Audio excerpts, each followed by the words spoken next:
नहमदुहु व नुसल्ली व नुसल्लिम अला रसूलिहिल करीम अम्मा बअद फ़अऊज़ु बिल्लाहि मिनश शैतानिर रजीम बिस्मिल्लाहिर रहमानिर रहीम।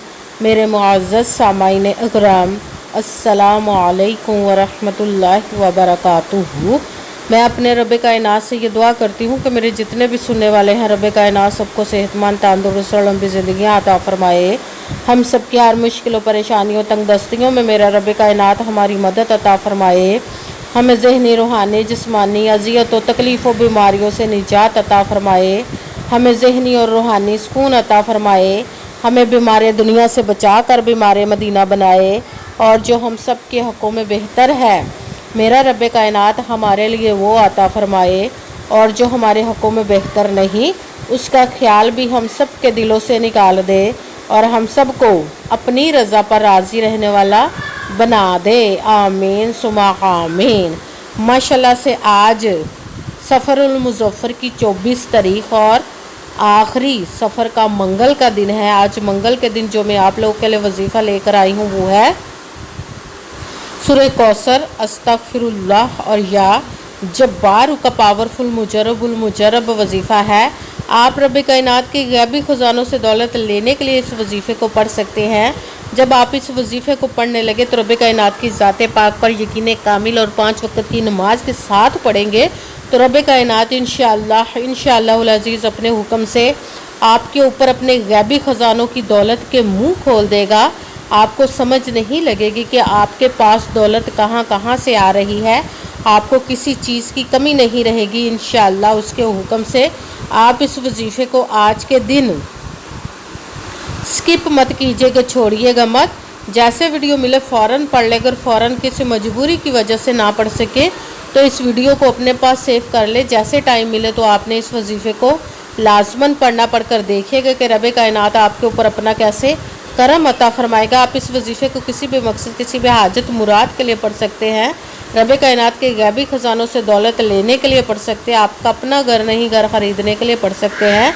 आपके घर में लड़ाई झगड़े रहते हैं, नचाकी, परेशानी, मुफलसी, गरीबी, उसके लिए पढ़ सकते हैं। आपकी औलाद नहीं या आपकी औलाद नाफरमान है उसके लिए पढ़ सकते हैं। आपके ऊपर बहुत ज़्यादा कर्ज उतरने का सबब नहीं बन रहा, या आपने अपनी कीमती चीज़ या पैसे किसी को दिए वापस नहीं कर रहे उसके लिए पढ़ सकते हैं। आपके पास अच्छी जॉब नहीं, जॉब लेने के लिए पढ़ सकते हैं। आपका अच्छा भला कारोबार चलता हुआ अचानक से बंद हो गया उसके लिए पढ़ सकते हैं। आपके घर में को बहुत ज़्यादा बीमार है या ख़ुद बीमार है उसके लिए पढ़ सकते हैं। आपकी शादी नहीं हो रही या आपके बच्चों की शादियां नहीं हो रही उसके लिए पढ़ सकते हैं। आपके घर में, आपकी ज़िंदगी में सुकून नहीं, आपके कारोबार में, दौलत में, रिज़्क़ में बरकत नहीं उसके लिए पढ़ सकते हैं। आपके ऊपर जादू, टूना, बंदिश, नज़र बद, हसद, कुछ भी उसको ख़त्म करने के लिए पढ़ सकते हैं। मतलब किसी भी मकसद, किसी भी हाजत मुराद के लिए पढ़ सकते हैं। मगर जब पढ़ने लगे तो रब कायनात की ज़ात पाक पर यकीन कामिल रख के पढ़िएगा। कहते हैं कि यकीन कामिल होता है, पीर कामिल नहीं होता। और अच्छी नीयत रख के पढ़िएगा कि रब कायनात कुरान पाक में इरशाद फरमाता है इन्नमल अमालु बिन्नियात।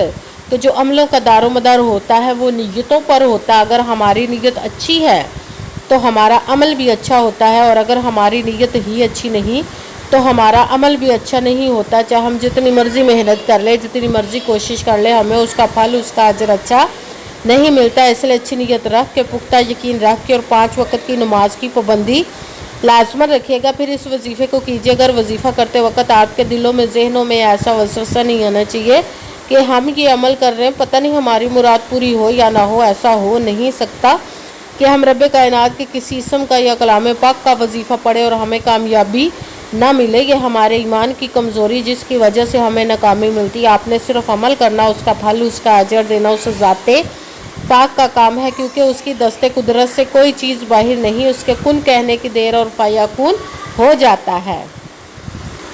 आपने अमल करने के बाद उसके कुन का इंतज़ार करना है। इंशाअल्लाह अज़ीज़ उसके हुक्म से आपकी तकदीर के बंद ताले खुल जाएंगे, नसीब के सितारे चमक जाएंगे। आपकी ज़िंदगी में ऐसे ऐसे मोजज़े होंगे कि आप खुद देखकर हैरान रह जाएंगे। आपको कभी किसी चीज़ की कमी नहीं रहेगी इंशाअल्लाह अज़ीज़ उसके हुक्म से। अगर वीडियो अच्छी लगे तो इसको लाइक ज़रूर कीजिए, अगर आगे भी शेयर कर दीजिएगा ताकि किसी दूसरे को हमारी वजह से फ़ायदा पहुँचे तो हमारे लिए सदका जारिया बन जाए। जो नए हैं इस चैनल पर, इस चैनल को सब्सक्राइब कर ले, बेल आइकन को भी दबा ले تاکہ میری اگلی آنے والی ویڈیو آپ تک پہنچ سکے۔ اگر کوئی مجھ سے کسی مسئلے کے بارے میں استخارہ کروانا چاہتے ہو، کسی کام کا حساب لگوانا چاہتے ہو، کسی کام کے لیے وظیفے کو پوچھنا چاہتے ہو، یا قرآن پاک آن لائن پڑھنا چاہتے ہیں، محفل میلاد النبی کے لیے بلوانا چاہتے ہو، تو واٹس ایپ کا نمبر ویڈیو پر چل رہا ہے، آپ لوگ مجھ سے رابطہ کر سکتے ہیں۔ اگر میرے بھائی یا بزرگ مجھ سے رابطہ کرنا چاہتے ہوں تو واٹس ایپ پر وائس میسج کر کے اپنا مسئلہ بتا سکتے ہیں۔ اگر بہنیں یا مائیں مجھ سے رابطہ کرنا چاہتی ہوں تو واٹس ایپ پر وائس کال کر کے مجھ سے بات کر سکتی ہیں، اپنا مسئلہ بتا سکتی ہیں۔ آپ نے وظیفہ کرنے سے پہلے کمنٹس میں اپنا نام، جہاں آپ رہتے ہو جگہ کا نام اور اللہ پاک کا ایک نام ضرور لکھنا ہے، تاکہ میں بھی آپ لوگوں کے لیے دعا کر سکوں، اور پھر وظیفے کی بھی آپ لوگوں کو اجازت مل جائے گی۔ آپ نے وظیفہ کرنے سے پہلے پوری ویڈیو کو دھیان کے ساتھ سن کے سمجھ کے پھر وظیفے کو کرنا ہے۔ ایسا نہ ہو کہ ویڈیو کو سکپ کر کے چھوڑ کے سنیں اور پھر کوئی بات رہ جائے اور آپ وظیفہ کریں، ٹھیک نہ ہو۔ آپ نے نہ تو کسی عمل میں کم کر کے پڑھنا، نہ زیادہ بڑھا کر پڑھنا ہے۔ اگر کم یا زیادہ کر دیتے تو وہ ہمارا وظیفہ ٹھیک نہیں ہوتا، ہمیں کامیابی نہیں ملتی۔ اس لیے آپ نے مکمل وظیفہ جس تعداد اور جس ترتیب کے ساتھ میں بتانے لگی، اسی تعداد اور اسی ترتیب کے ساتھ آپ نے اس عمل کو پڑھنا ہے۔ آپ اس عمل کو آج کے دن کسی بھی جگہ پر بیٹھ کر پڑھ سکتے، گھر میں، آفس، مدرسہ، یونیورسٹی، کالج، شاپ پہ، مگر جب پڑھنے لگے تو بالکل خاموشی، توجہ، سکون کے ساتھ پڑھنا۔ وظیفے کے درمیان نہ تو آپ نے کسی سے بات کرنی، نہ اٹھنا، نہ فون استعمال کرنا ہے۔ اگر ہم وظیفے کے درمیان کسی سے بات کر لیتے یا اٹھ جاتے تو وہ ہمارا وظیفہ ٹھیک نہیں ہوتا، ہمیں کامیابی نہیں ملتی۔ اس لیے آپ نے مکمل وظیفہ پڑھنے کے بعد کسی سے بات کرنی، اٹھنا یا کہ فون استعمال کرنا ہے۔ آپ اس عمل کو آج کے دن کسی بھی وقت پڑھ سکتے، کسی بھی نماز کے ساتھ پڑھ سکتے ہیں، نماز کے علاوہ بھی پڑھ سکتے ہیں۔ اگر نماز کے ساتھ پڑھ رہے تو نماز مکمل پڑھنے کے بعد، دعا مانگنے کے بعد آپ نے اس عمل کو پڑھنا ہے۔ اگر نماز کے علاوہ پڑھ رہے تو باوضو ہو کر ایسی جگہ پر بیٹھ کر پڑھنا جو بالکل خاموشی، توجہ، سکون کے ساتھ آپ اس عمل کو پڑھ سکیں۔ جب عمل کرنے کے لیے بیٹھ گئے تو سب سے پہلے آپ نے ایک مرتبہ درود پاک پڑھنا۔ کوئی سا بھی درود پاک پڑھ سکتے ہیں، مگر درود ابراہیمی جو نماز میں پڑھا جاتا ہے وہ والا درود پاک پڑھ لے تو زیادہ بہتر، ورنہ کوئی سا بھی درود پاک آپ پڑھ سکتے ہیں۔ درود پاک پڑھنے کے بعد آپ نے ایک مرتبہ اعوذ باللہ من الشیطان الرجیم بسم اللہ الرحمن الرحیم پڑھ کر اپنے مقصد کی نیت کر لینی، جس کے لیے آپ اس عمل کو پڑھنے لگیں۔ پھر سب سے پہلے آپ نے جو وظیفہ پڑھنا وہ قرآن پاک کی سب سے چھوٹی لاڈلی ضدی سورج، جس کو دولت کا پاورفل مجرب وظیفہ مانا جاتا ہے، سورہ کوثر کا عمل پڑھنا ہے۔ سورہ کوثر کو آپ نے بسم اللہ الرحمن الرحیم انا اعطیناک الکوثر فصلی لربک وانحر ان شانئک ھو الابتر۔ بسم اللہ الرحمن الرحیم انا اعطیناک الکوثر فصلی لربک وانحر ان شانئک ھو الابتر۔ سورہ کوثر کو آپ نے 7 مرتبہ 7 ٹائم پڑھنا۔ پھر ساتھ دوسرے نمبر پر جو وظیفہ پڑھنا وہ ہے استغفر اللہ استغفر اللہ استغفر اللہ استغفر اللہ استغفر اللہ استغفر اللہ۔ اس کو آپ نے 41 مرتبہ 41 ٹائم پڑھنا۔ پھر ساتھ تیسرے نمبر پر جو وظیفہ پڑھنا ہے وہ رب کائنات کے ایک اسم مبارک کا پڑھنا وہ ہے یا جبارو یا جبارو یا جبارو یا جبارو یا جبارو یا جبارو۔ اس کو آپ نے 7 مرتبہ 7 ٹائم پڑھنا ہے۔ سب سے پہلے ایک مرتبہ درود پاک پڑھا، پھر ایک مرتبہ اعوذ باللہ من الشیطان الرجیم بسم اللہ الرحمن الرحیم پڑھ کر اپنے مقصد کی نیت کر لینی، جس کے لیے آپ اس عمل کو پڑھنے لگے۔ پھر پہلے نمبر پر جو آپ نے وظیفہ پڑھنا وہ سورہ کوثر کا پڑھنا۔ سورہ کوثر کو آپ نے بسم اللہ الرحمن الرحیم انا اعطیناک الکوثر فصلی لربک وانحر ان شانئک ھو الابتر۔ سورہ کوثر کو آپ نے 7 مرتبہ 7 ٹائم پڑھنا۔ پھر ساتھ دوسرے نمبر پر جو وظیفہ پڑھنا وہ ہے استغفر اللہ۔